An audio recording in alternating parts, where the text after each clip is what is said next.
राधे राधे। हरे कृष्णा। कैसे हो आप सभी लोग? आशा करती हूँ आप सभी मंगल में होगे, स्वस्थ होगे, अच्छे होगे।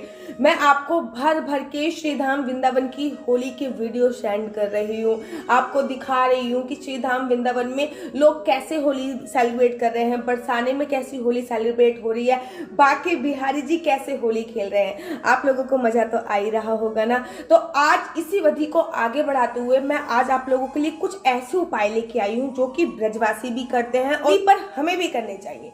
सबसे पहले मैं आपको बता दूं, होली पर कुछ ऐसे उपाय जो आपको नहीं करने हैं। दूसरी बात, होली पर करने वाले कुछ चमत्कारी उपाय भी आज मैं आप लोग, चलिए विलंब किस देर का, बिना विलंब करे प्रारंभ करते हैं। सबसे पहले और मोस्ट इंपॉर्टेंट बात, होली का दहन के दिन हम क्या पहने या फिर होली वाले दिन हम क्या पहने। जैसे ही मैंने काले रंग की चुन्नी ओढ़ रखी है ना, ठीक इसी प्रकार से आपको किसी भी प्रकार का काले रंग का कपड़ा नहीं पहनना है। ना तो आप होली का दहन के वक्त काले रंग का कपड़ा पहने, ना आप होली खेलते वक्त किसी भी प्रकार का काले रंग का कोई भी कपड़ा नहीं पहनना है। क्यों? क्योंकि इस दिन नकारात्मक शक्तियां बहुत ज्यादा प्रभावी होती है, नकारात्मक शक्तियां बहुत ज्यादा हावी होती है इसलिए, और वो काले वस्त्रों से बहुत ज्यादा अट्रैक्टिव होती हैं। इसलिए होली का दहन के वक्त और होली खेलते वक्त कृपया इस बात का ध्यान रखिए कि आपको काले रंग के वस्त्र नहीं पहने। नंबर दूसरी और मोस्ट इंपॉर्टेंट बात, होली का दहन के वक्त या फिर होली का दहन के वक्त इस बात का आपको ध्यान रखना है कि आपके जो केश हैं, आपके जो बाल हैं वो खुले हुए नहीं होने चाहिए और आपका जो सिर है वो भी कुछ इस प्रकार से ढका होना चाहिए, चाहे वो पुरुष हो चाहे महिला हो।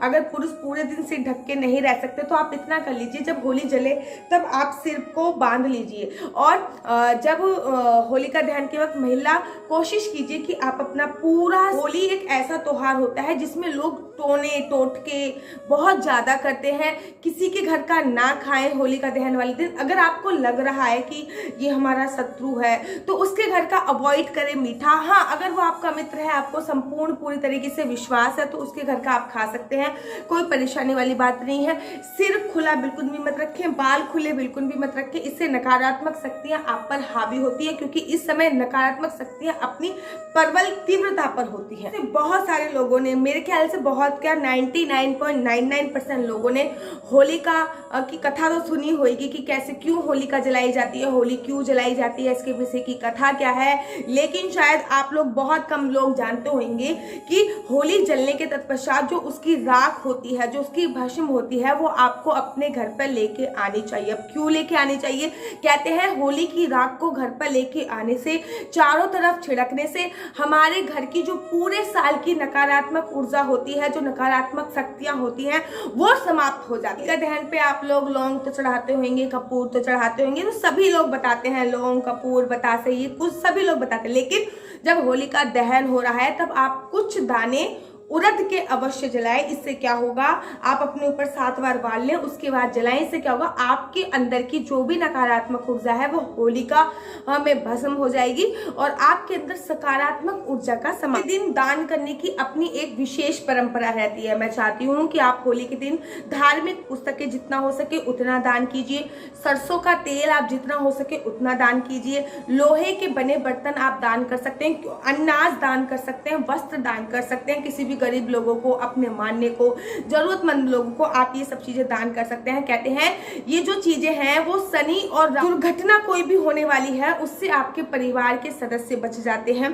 किसी भी प्रकार की दुर्घटना नहीं करेगी। तो इस दिन अलग अलग परिवार के लोगों से कुछ ना कुछ दान अवश्य कराएं। जो ये दिन अपने बड़ों का आशीर्वाद अवश्य लें, चाहे वो फोन पर लें, चाहे वो पैर छू कर लें। मैं तो जब भी ससुराल में होती हूँ तो अपने माता पिता के पैर जरूर ही छूती हूँ। मेरे मायके में तो पैर छुआते नहीं है लड़कियों से, लेकिन ससुराल में एज ए बहू में सबसे पहले सुबह उठने के बाद वॉशरूम जाने से भी पहले मेरा जो काम होता है, सबसे पहले मैं धरती माता को स्पर्श करती हूँ। दूसरा, मैं अपने जो बड़े हैं मेरे सास ससुर, उनके चरण स्पर्श जरूर करती हूँ। तो 30 त्योहार पे तो आप एटलीस्ट, अगर आप नित्य नहीं करते हैं तो 30 त्योहार पे एटलीस्ट आप अपने बूढ़े बुजुर्गों का आशीर्वाद जरूर ले।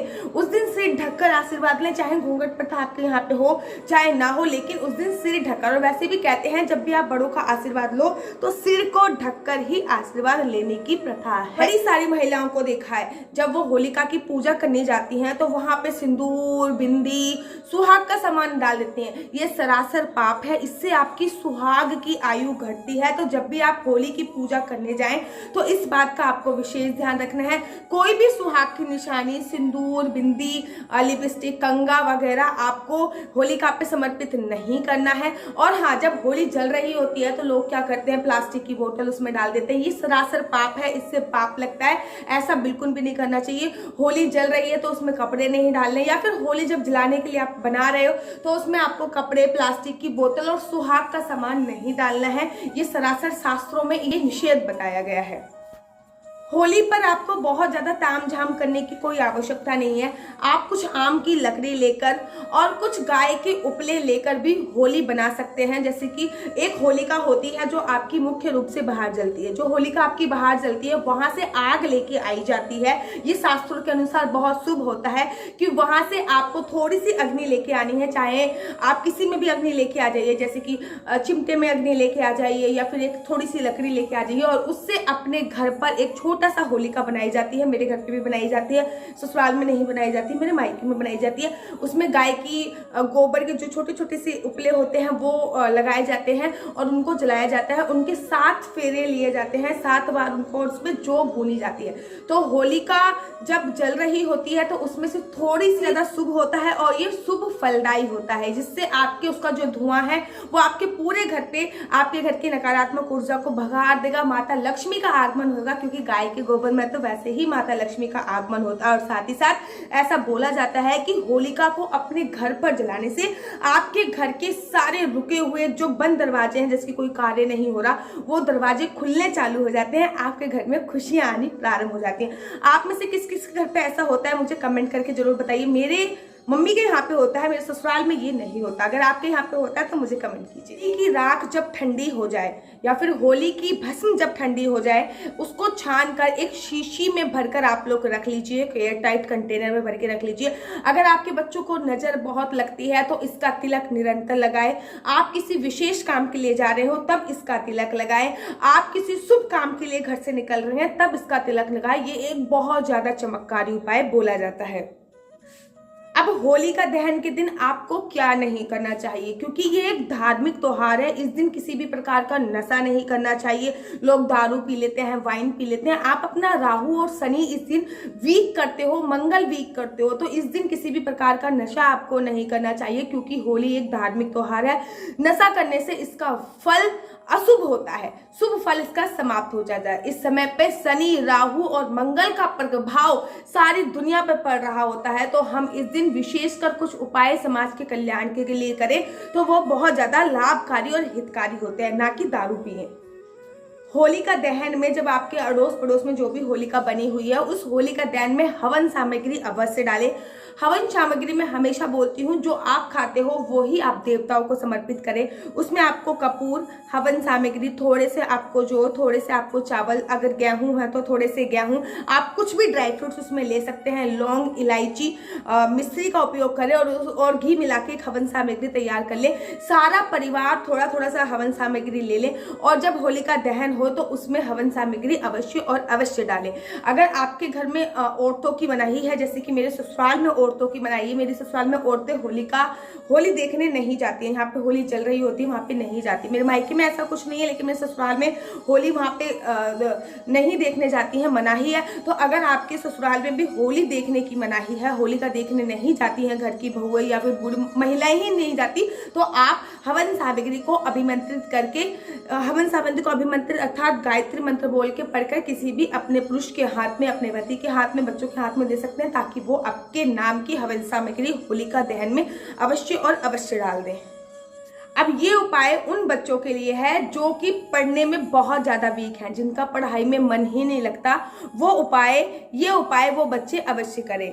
एक चौपाई है रामचरितमानस में, वो ये है कि गुरु पाई गुरु ग्रह गए पठन रघुनाई, अल्प काल सब विद्या पाई। अर्थात रामचरितमानस की ये चौपाई है। ये होलिका के सामने, जब भी आप होलिका के सामने जाएं तो आपको एक सूत का धागा लेना है, 7 बार उस सूत के धागे को आपको होलिका में बांधना है और ये चौपाई आपको करनी है। अगर आप 7 बार वो सूत का धागा नहीं बांध सकते तो सिंपल होलिका के सामने खड़े होकर आप ये चौपाई अवश्य पढ़े, जितना हो सके उतने ज्यादा बार पढ़े।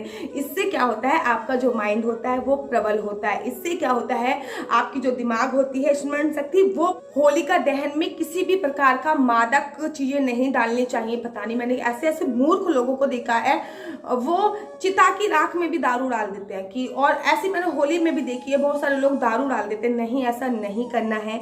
आपको होलिका में किसी भी प्रकार की मादक चीजें नहीं डालनी है। और होलिका दहन की जो रात होती है वो तंत्र की रात मानी जाती है, अर्थात तंत्र विद्या उस समय पे प्रबल होती है। तो कोशिश कीजिए उस टाइम में किसी भी चौराहे पे जाने पे बचें और रात्रि के समय ट्रेवल करने से बचें और सुनसान जगहों पर जाने से बचें होलिका की रात्रि को, जिस दिन होलिका दहन होता है।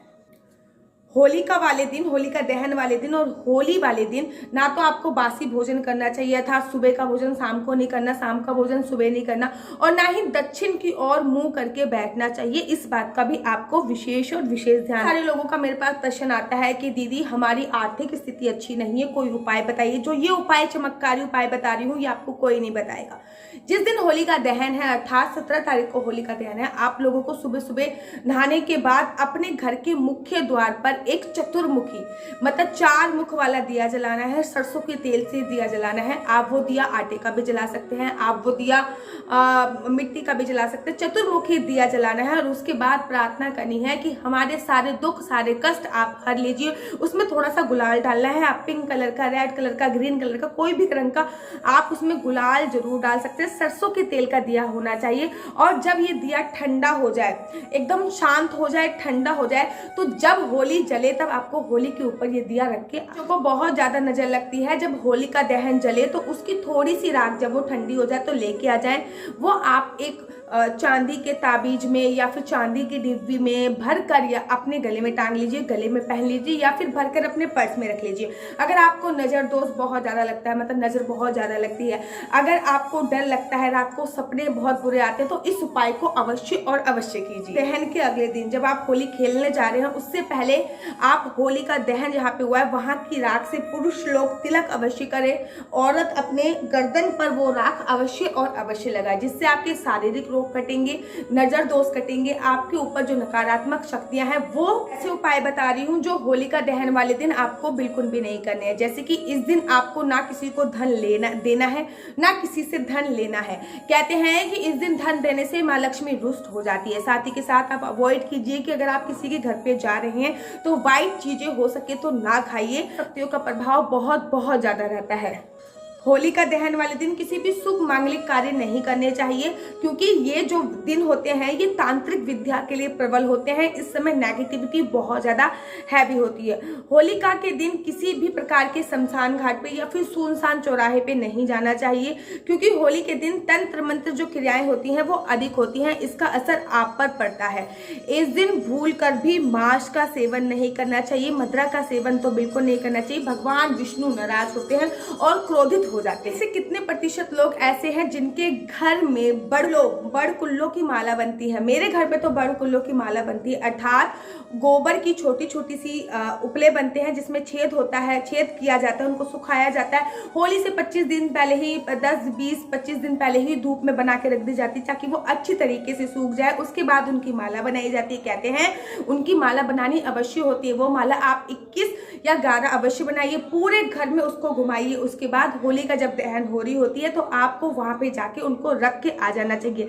घर में सुख शांति आती है। घर में किसी भी प्रकार का किसी ने कोई जादू टोना करा होता है तो वो भी निकल जाता है। टोना टोटका इस दिन बाहर निकालने का ये सबसे अच्छा और अच्छा उपाय होता है। हो रही होती है उस समय आपको स्नान करके ही होली का दहन देखने जाना चाहिए। एक आपको सूखा ड्राई जटाओ वाला नारियल लेना है, अपने ऊपर से 7 बार वार लेना है, अपने परिवार के ऊपर से सेम नारियल 7 बार वार के उसको होलिका दहन के पास छोड़ किया जाना है ताकि वो होलिका में जल जाए। कहते हैं इससे हमारे शरीर की नकारात्मक ऊर्जा जल जाती है और साथ ही के साथ हमारे घर की सारी नेगेटिविटी निकल जाती है, व्यवसाय में आ रही बाधा दूर होती है। तंगी बहुत ज्यादा है तो होलिका दहन में आपको अलसी के बीज जरूर डालने हैं, गेहूं जरूर डालना है, मटर जरूर डालनी है, चना जरूर डालना को आग में डालिए। इससे आर्थिक तंगी से छुटकारा मिलता है। ये भी कहा जाता है कि होली के दिन मोती शंख को स्नान कराकर उसकी पूजा करने से आर्थिक परेशानियां हमेशा के लिए दूर हो जाती है। बहुत प्रयत्न करने के बाद भी अगर आपको आपके कार्य में सफलता नहीं मिल रही है तो आपको कच्चे सूत लेना है। कच्चा सूत अर्थात आपको कलावा भी ले सकते हो, सफेद रंग का कच्चा सूत भी ले सकते हैं। आपको होलिका पे 7 बार 7 राउंड उसको बांधना है। साथ ही के साथ आपको साबुत हल्दी, नारियल और गुलाल भी डालना है, चंदन भी डालना है, साबुत मूंग भी डालनी है, थोड़ी सी रोली भी डालनी है और कहना है कि आपके पास जो भी आपकी मनोकामना है जो बहुत दिनों से पूरी नहीं हो रही है, जब आप वो 7 सूत बांध रहे होगे तो वो मनोकामना मांगनी है। कहते हैं ऐसा करने से आपकी कोई भी मनोकामना जो बहुत दिन से पूर्ण नहीं हो रही होती। अगर आपके घर में भी बहुत ज्यादा कलेश का माहौल बना हुआ है तो आपको ये उपाय अवश्य करना है। आप जलती हुई होली में घी में, गाय के घी में डुबो के 2 लौंग अवश्य डालिए, एक बतासा अवश्य डालिए, एक पान का पत्ता अवश्य डालिए और उसकी परिक्रमा लगा के अपने घर की सुख समृद्धि के लिए आपको कामना करनी है। आपके घर का कलेश जल्दी हो जाए कि होली दहन वाले दिन आपको सुबह सुबह अपने ऊपर से कुछ काले तिल वार कर लाल कपड़े में बांधकर अपने जेब में रख लेना चाहिए। पूरे दिन उसको जेब में रखे रहिए और रात्रि के समय आपको होलिका दहन के समय वो तिल भी दहन कर देने चाहिए। कहते हैं आपके ऊपर किसी ने भी कोई भी तंत्र विद्या कर रखी होती है तो वो खत्म हो जाती है। इसके लिए उपाय तो बहुत सारे हैं लेकिन वीडियो बहुत ज्यादा लंबी हो जाएगी। कैसी लगती है आपको मेरी वीडियो? अगर आपको मेरी वीडियो अच्छी लगती है तो आप अपना यूट्यूब चैनल हरि बोल को लाइक शेयर सब्सक्राइब करना बिल्कुल भी मत भूलिए। तब तक के लिए मुझे दीजिए इजाजत। राधे राधे, हरे कृष्णा, हरि बोल।